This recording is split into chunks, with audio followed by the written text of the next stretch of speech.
Olá, eu sou o Ricardo Dalius, estrategista do Santander Private Banking, hoje quarta-feira, 14 de abril.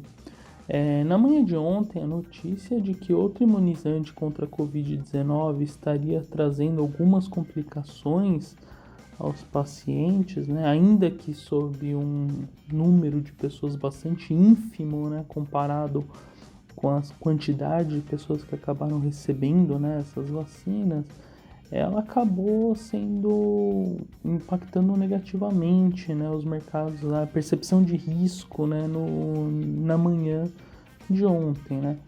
Quando a gente olha para os Estados Unidos, né, a capacidade que o país tem, né, dadas as contratações já feitas, né, até aqui, seria que o impacto é bastante reduzido, né? Eles teriam capacidade de imunizar 100% da população, apesar desse contratempo, né? Que se soma ao de outro imunizante também, de outro laboratório.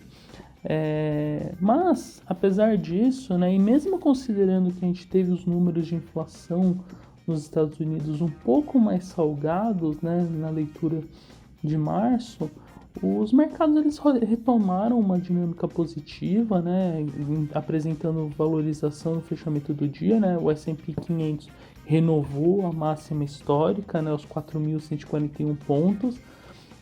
Basicamente o índice foi muito impulsionado pela dinâmica do setor de tecnologia, que tem tido bons dias mais recentemente.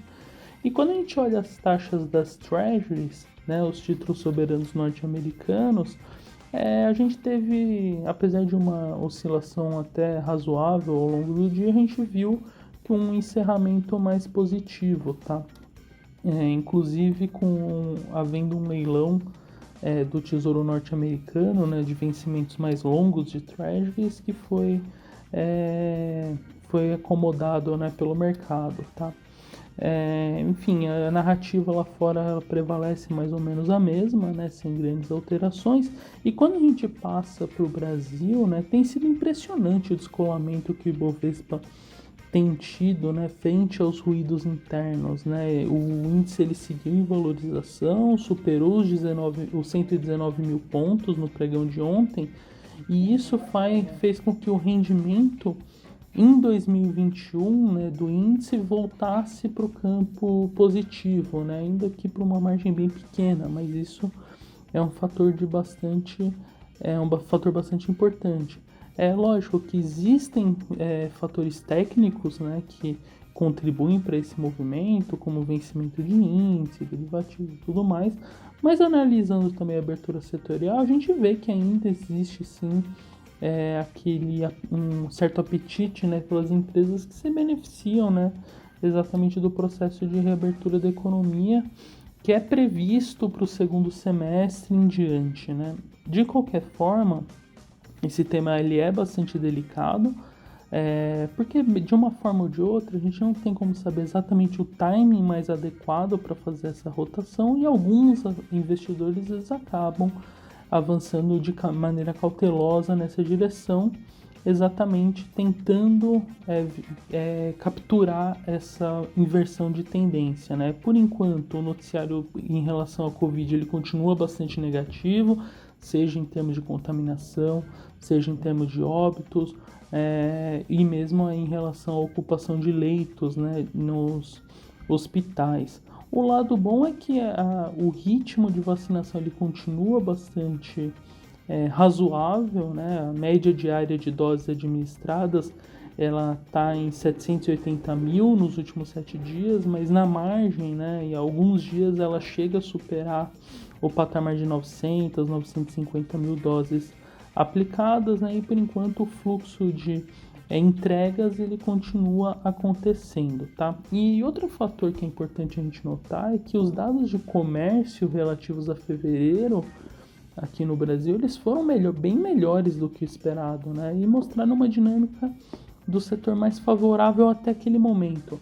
É óbvio que a gente tem que ressaltar que isso não deve prevalecer, até porque, apesar de a gente ter um grau de isolamento muito menor comparado com o que a gente teve no ano passado, Nesse momento, a gente teve ali na passagem de fevereiro para março a implementação dos lockdowns que acaba afetando de maneira direta, né, o setor, principalmente a parte de comércio varejista mesmo, né? Então isso infelizmente vai acabar trazendo uma revisão, né, nas projeções de PIB para o primeiro trimestre, de fato mais para baixo, né? E alguns analistas até estendem essas revisões para o ano como um todo, né?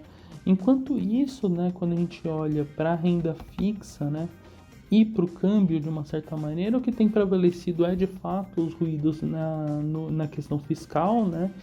A gente ainda não resolveu a questão do orçamento, né? A gente tem batido nessa tecla todos os dias, mas acho que é importante a gente comentar que eventualmente, né, até a semana que vem, isso tem que ser de fato pelo menos endereçado, né? E quando a gente olha para os temas também já ainda na seara política, né? A gente tem a CPI da Covid-19, que teve o seu requerimento de abertura lido ontem pelo presidente do Senado, Rodrigo Pacheco, tá?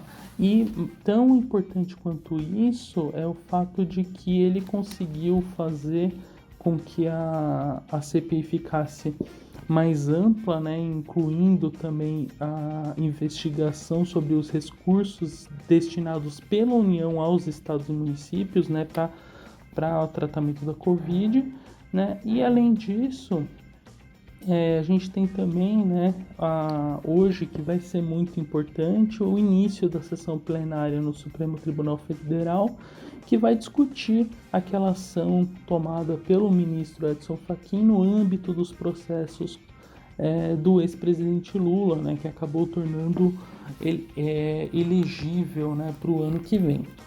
Eu fico por aqui, um bom dia a todos.